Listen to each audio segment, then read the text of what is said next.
Thanks to our sponsors, Hit Point Press. Check out their Big Bad Bundles, link in the description below. Alright guys, Jameson and Alex here. Today we're going to be talking about the Familiar Master Wizard from Valda's Spire of Secrets.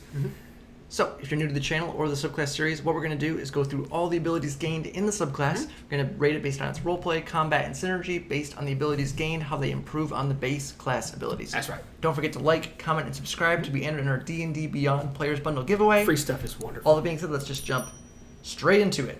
Level 2, we get Improved Familiar. Beginning when you choose this arcane tradition at 2nd level, you always have the Find Familiar spell prepared, and it doesn't count against your number of spells you prepare. Additionally, you can cast the spell as an action without expending material components. When you choose your familiar's creature type, you can choose Aberration, Construct, Elemental, or Undead in addition to the normal options for the spell. Also at level 2, we have Arcane Evolution.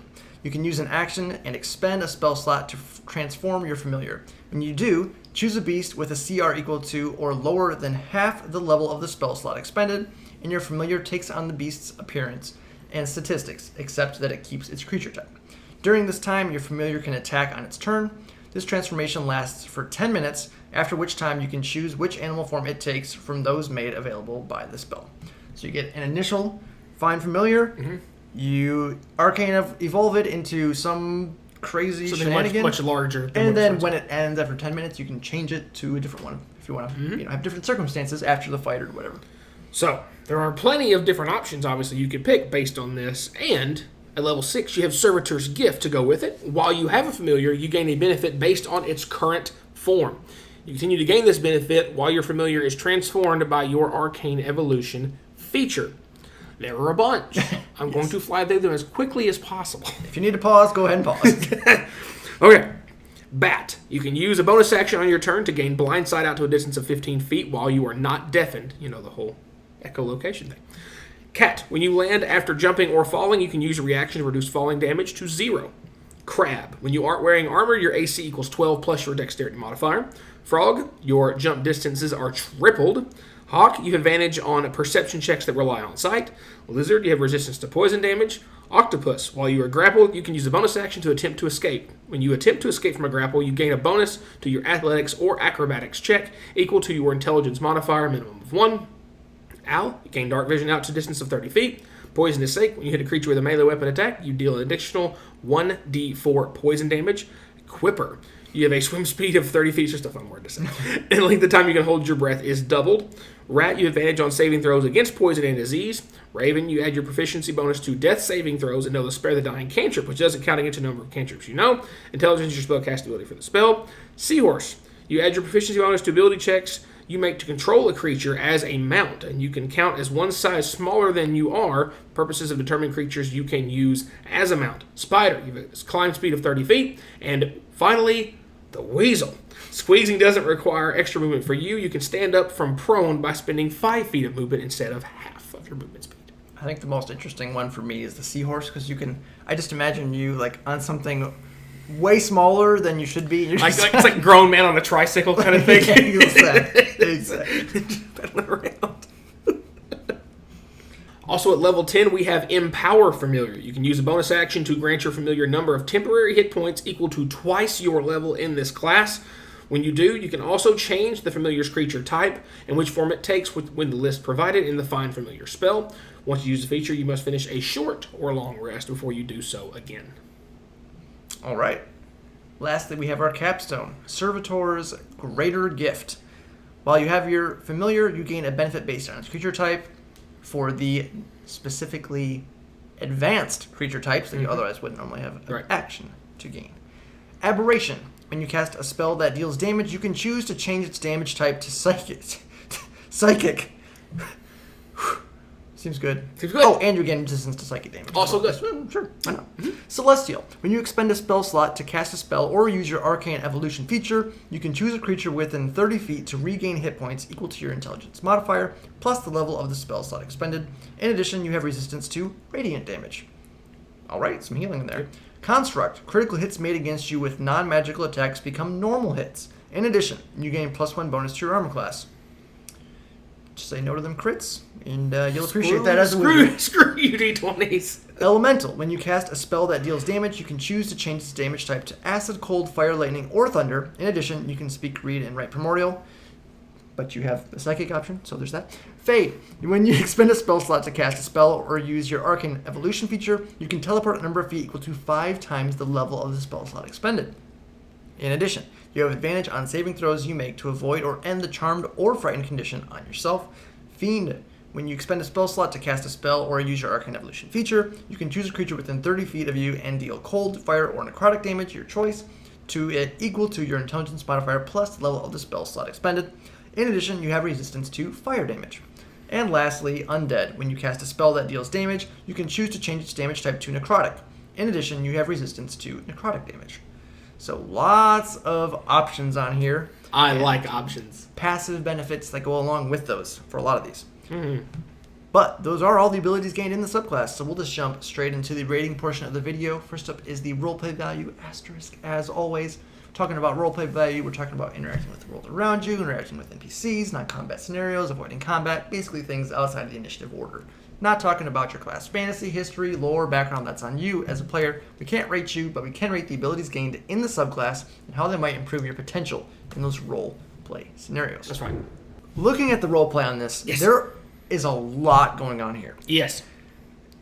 Of course, Familiar is usually going to fall into roleplay just innately.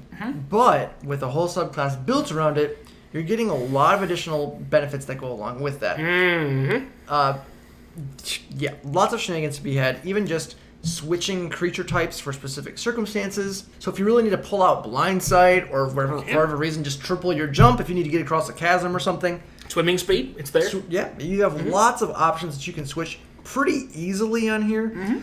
It's only a spell slot. And you're a wizard, so it's really not that big of a deal to do that if you really need a specific thing for a period of time. Yeah, if you only need the RP function of it, you can just throw a level 1 spell slot to get the other options out of there. A lot of times it's going to be worth it because it's only a first level spell slot that you're going to need to use. Minimum. So there's just tons of options on here. Lots of utility. You guys saw all the list of options you have on here. So there's lots of stuff going on here. We'll just keep it short and sweet. We went with a 4 out of 5 in the roleplay. It is very interesting to just be able to pull specific things that you need whenever you need them at such a cheap cost. You just have so many options to have versatility, utility, just to be able to switch or change things whenever you need to pull a specific ability can be super helpful on there. Yeah, really the only thing holding it back from being higher than that is the fact that you don't get all of these at once. Right, or they're not always on. Yeah, there is a small cost to switch or to make things happen, but it's not a big cost. That's why the score is where it is. And there's going to be a trend starting here because the combat rolls over into the same thing. Because now, like Jameson said, Find Familiar normally is just a RP thing that does let you cast like touch spells, in combat with the range of you can cast them from your familiar. There's some shenanigans you can do that way. However, you kind of become a pseudo druid almost, or pseudo beastmaster ranger, like summoning a creature that is now there is actually a CR to it where it could actually just go up there and claw attack or bite something if you're not casting a spell through it or whatever else. So there's some bonuses there on top of the fact that there are plenty of combat ready bonuses. Yeah, like. If you don't want to have to keep mage armor up, you can have a crab, and the crab makes your armor class 12 plus your dexterity modifier. How about that? Sure. Giving yourself resistance to poison damage, giving yourself dark vision if you don't have it otherwise. Obviously, you're not going to take the poisonous snake for the extra melee damage as a wizard. Probably not. Unless you do some kind of like multi-class build or something. Yeah, unless you're multi-classing somewhere with it. Like if you did an Eldritch Knight Fighter. Yeah, exactly. That's exactly where I was going to go. Eldritch Knight Fighter. Or something with one of the artificers. Armor or artificer dipped in with this could be kind of interesting, I think. But there are Smith artificer and double pets. Pet class. Anyway, there are plenty of good options there that, again, like Jameson said with the RP stuff, that you can, at a small cost, get what you need when you need it. And then also letting you giving your familiar temp HP, making them thicker so they last longer and be more involved in combat, making your investment in them more valuable. Yeah. So you don't feel like you're wasting resources by pumping it up and involving it so it just immediately gets smashed by something. Right. And of course, the big thing is going to be the capstone. And as Jameson said, the first one just screams at you is like, oh, you can change your damage type to psychic and give yourself psychic resistance. Yep, that's pretty good. Same thing with the last one of necrotic is also really good. A lot of things, unless you're fighting undead stuff, a lot of stuff doesn't resist necrotic damage either. But the point is, even like, acid, cold, fire, lightning, thunder damage isn't normally as good as those other two individually, but that one does give you the options of all of the above. So it's super versatile that way. So again, the point is, there's a lot of choices. You even get Celestial letting you heal yourself, because wizards that can heal themselves? What is this? Or a friend even at that. I was like, just trying to be a little cleric, a little toe dip in there. Fantastic. And if you really just had, like, if you're just known as the guy in your group or the girl in your group that has just poor luck, you just get crit all the time. You're like, okay, never again, construct friend, no crits for me. Yeah, right. It's great, because if you get crit as a wizard by like a CR 13, 14, you're almost dead. you're on death's door on the single hit. So, like Jameson said with the RP, the same thing happens with combat here. There are so many choices that you can get basically at will for a very small cost. So we went with a 4 out of a possible 5 on the score for the combat as well. I think the biggest thing on the combat is just that first aberration, just psychic damage. Like, you're never going to be upset about having a psychic fireball. You know what I mean? Like, that's just ridiculous. Yeah, it's up there. Psychic damage is up there with force. Is like 1A, 1B. Yeah. It's like even Radiant too is the up there. least resisted, and then like Radiant and Necrotic are probably right there next to them. Only resisted by like very specific creature types, like Celestials, Radiant, Undead, Necrotic. Mm-hmm. The whole like force damage stuff is like forces. Yeah. What resists force damage? The Psychic, it's like the Mind Flayer and Beholder family stuff. Aberrations. Yeah. Which is, hence the... Whoa! Yeah. But even it's not all aberration, but it's like just specific subsets of aberrations resist the psychic damage. And that's basically it. It's why it's good. It's why it's good. It's a really good damage type. So that in and of itself is probably worth most of the score. It's crazy. Yes. And then actually just switching over to synergy on here. There's a lot of internal synergy with this. You're being able to evolve your pets and make them a little bit stronger, give them some temp HP to make them a little bit more survive, ability on there. And of course, like I said before, you just have so many options to be able to switch stuff for when you need it. Yeah. And when you get to your capstone, you're really going to just be focusing more on, the damage. Or maybe your party needs a little bit extra healing, so you switch over to the Celestial for a little bit. Which still giving you the whole Radiant option. Right, which is still a good damage type most of the time anyway. So you have lots of utility and options that go along on here. And you just keep getting more options as you go. Early on, you have your pet. So you evolve that thing, and now you have something that can actually fight in combat, which is going to be helpful, even if it's just taking hits for you. Yeah. You're going to take that any day of the week because you don't have a whole lot of health as a wizard. So that definitely helps. I can imagine like when you first summon the familiar for this, instead of it being like an actual, like for flavor purposes, instead of it being like the actual creature, it's essentially Morph from Treasure Planet.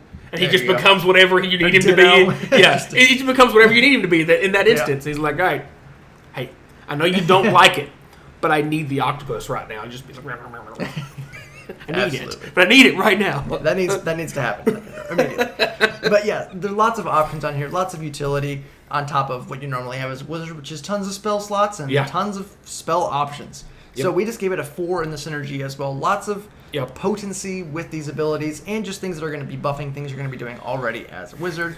And it never hurts to have a pet to absorb some attacks for you. Yeah, I mean, this feels like what base wizard does, the whole versatile utility caster is just like, hey, would you like to take the Find Familiar thing and just make it the most wizard spell possible by giving it 4,000 options? That's what we got. Yeah, and oddly enough, it actually kind of makes me think of World of Warcraft Warlock, like vanilla Warlock, where you have your pet. I mean, you still kind of have pet stuff, but like the OG Warlocks, where you have like your Succubus or your Imp that give passive buffs on top. The Fell Hunter's got the interrupt in it. Like everybody's got their specific use and purpose, and you just switch them around. Yeah, pretty much. Very interesting on here, very thematic. But that's it for today, guys. If you enjoyed the video, don't forget to like, comment, subscribe, hit the bell notifications. You know all of our new videos are coming out. Thanks again to our sponsors. Make sure you check them out in the links down below. And as always, guys, thanks for watching. Thanks for our sponsors, Hit Point Press. Check out their big bad bundles, unique cool monsters, history, lore, everything you need to throw these villains into your campaigns. And it's a great way to get around your players that like to metagame, or if they do it accidentally, like I tend to do at times. Maybe they think they know what this monster is by the description. It creates some fun opportunities and unique things to throw at even your most experienced players would not see coming. So check out the link in the description down below.